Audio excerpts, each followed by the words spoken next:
tried to remove a stubborn nut or bolt and you just can't crank on the wrench hard enough? There are a couple of things you could do about it. One of them is to make sure that you're pushing perpendicular. If the wrench is like this and you're pushing here, that doesn't work very well. You want to push here, perpendicular. The other thing you can do is maybe go get a long pipe or something, stick it around the wrench, and grab it and pull on it to get more leverage, right? So that idea of leverage is directly related to a quantity that we call torque. Torque has a kind of unsatisfactory definition. It is the rotational analog of force. What that means is, well, we know that forces cause linear acceleration. Well, torques cause angular acceleration. Torques cause things to speed up or slow down how quickly they are rotating. So they cause angular acceleration. Torque depends not only on the force, how hard you push, but it also depends on how far away you are from the pivot point. We call this the length of the moment arm. That's a weird phrase, isn't it? Moment? What does time have to do with this? Do you know what time has to do with this? Remember those? That's a clock. When clocks were first invented, the word moment's meaning changed in the English language. The word moment meant rotation. And in physics, it often still does. So the length of the moment arm is the length of the rotation arm. The phrase just a moment meant just a rotation of the hand of the clock. And so it changed and became a reference to time in casual English language. But the word moment means rotation in this case. So torque depends on how hard you're pushing and the length of the moment arm. Forces that are parallel to the moment arm don't cause any torque, and forces that are perpendicular do. So you have to take the perpendicular component, which is why the equation looks like this. Note that according to this equation, the unit of torque is the Newton times meter. This confused me in college because I was like, wait a minute, isn't a Newton meter a joule? And my professor, sorry Dr. Wolfs, my professor did not explain this well, and neither did the book we were using. Here's the deal. It turns out that the units of vectors are also vectors, and we've ignored that through this entire class. A Newton times a meter gives you work, right? That's a joule. But a Newton times a meter does not. Perpendicular Newton meters are not joules, and you cannot interchange them. All right? The units themselves are vectors, and in torque, they are perpendicular. We don't write that down, we just call it a Newton meter, never a joule. Are there Newton's laws for rotation? If we have an analog of force, if we have something that acts like force and causes angular acceleration, do we have Newton's laws? Well, is an object that is not rotating continue to not rotate? Does a bicycle wheel at rest continue to stay at rest unless acted upon by an outside torque? It does. Does a bicycle wheel in motion continue to stay in motion unless acted upon by an outside torque? It does. So yes, there's absolutely a Newton's first law for rotation. Now, what about the second law? Second law is F equals ma. Well, it turns out, yeah, there is a law like F equals ma, but it requires a little bit more explanation. If for force, we have torque. Instead of acceleration, we have angular acceleration. For mass, we have something else called the moment of inertia, which I've always thought should be called the inertia of moment, the inertia of rotation, not the rotation of inertia.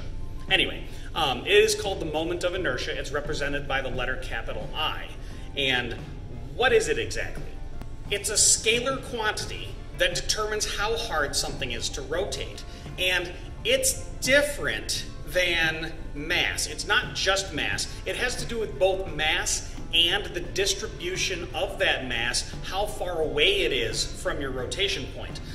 So you can have something like this duct tape here, and the mass is, if this is the rotation point, if I'm rolling it along, the mass is further to the outside. This is actually harder to rotate than if this thing were crushed down into a little sphere. Your bicycle wheel has the same idea. All this mass on the outside makes this thing harder to rotate and harder to stop. It resists it more. So if I have a meter stick, if I rotate it like this, it's actually pretty easy to do. If I rotate it like this, it's harder to do. Try this with any big stick, you'll see it. It's really easy to rotate if I spin it like that. It spins very, very easily because all of the mass is really, really close to the axis of rotation. Here it's much farther away. Here it's much closer. So the math on moment of inertia does require calculus. What you need to know is for a point particle, like a really tiny sphere or something like that, moment of inertia is mass times radius squared. For any other object, it's going to be some coefficient times mass times radius squared. So 1/2 mr squared or 1/5 mr squared or 1/12 mr squared, etc. It's going to be some sort of combination of mr squared and a constant. There is a chart in your book, there's charts all over the internet, charts like this, that show the various equations you can use for mr squared. If you have an odd shape like a person, you need to do mr squared for every atom and molecule in their whole body and then add them all up as scalars, which would take a very long time to do, of course. So calculus is what helps us do that in any kind of realistic time frame. So anyway, once you have that moment of inertia of your object, you can apply Newton's second law, or the rotational analog of Newton's second law. Instead of F equals ma, you get torque equals I alpha. Torque equals moment of inertia times angular acceleration. So we have a rotational analog for Newton's first law, we have a rotational analog for Newton's second law. It's an easy jump to say, oh, there must be an analog for Newton's third law. But there definitely isn't. For every action, there's an equal and opposite reaction applies to forces. But for every torque, there is not an equal and opposite torque. Imagine this, if you are playing football and someone hits you in the shoulder with their shoulder, they come at you like this, and they hit you, you rotate around your center of mass, but they don't rotate at all. You have equal and opposite force, but your force is away from your axis of rotation, your center of gravity, whereas theirs is lined up straight on. They experience no torque, you experience some.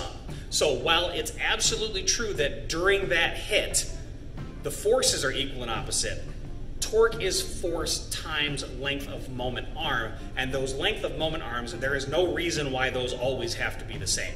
And so there is no such thing as Newton's third law for rotation. Let's look at a couple of example problems. We're going to start with a metal flag hung from a pole. This is a very classic equilibrium rotation problem. It's going to have 3 unknowns, so we're going to have to collect 3 equations to solve it. Let's do it. For a rotation problem, we can't draw a free body diagram on a dot. We have to draw it on the object as a whole. The weight of the rod acts on its center of mass. The weight of the flag acts on its center of mass. There's tension from the cable, and a reaction force where the rod contacts the wall. Let's call these angles theta and phi. A little trig gives us theta easy enough. We have 3 unknowns, so we're going to need 3 equations. The first comes from Newton's second law in the x direction. Rx to the right minus Tx to the left equals 0 newtons. And that gives us r cosine phi equals t cosine theta, an equation with all 3 unknowns. Our next equation comes from Newton's second law in the y direction. Nothing new here. All the forces up minus all the forces down equals 0 newtons, and we get an equation with the same 3 unknowns. Here comes the new part. Newton's second law for rotation tells us that all of the counterclockwise torques minus all of the clockwise torques will equal 0 Newton meters. And in order to make this a lot easier for us, we're going to take advantage of the fact that forces acting on a pivot point cause no torque. And we can pick anywhere for this thing not to be pivoting around. Let's pick this point P. Why? Because that's going to eliminate r and phi from our equation. So the sum of the torques has to equal 0 Newton meters, and remember, about point P, r does not contribute to any torque. So tension clockwise minus the 2 weights counterclockwise equals 0 Newton meters. Remember that torque is the perpendicular component of the force times the length of the moment arm. So the torque for the tension is going to be the full length of the rod times tension sine theta, and the torque for each of the 2 weights are going to be their distance times mg. The only unknown in this equation is tension, so we can solve for it, plug in all our numbers, and get 33.6 newtons. From here we can plug everything into equation 2, plug everything into equation 1, then divide 2 by 1 to cancel the r. That gives us phi, which we can use to get r. Clearly, this is one of those problems where on a test you might be asked to write but not solve the equations necessary to get the answers.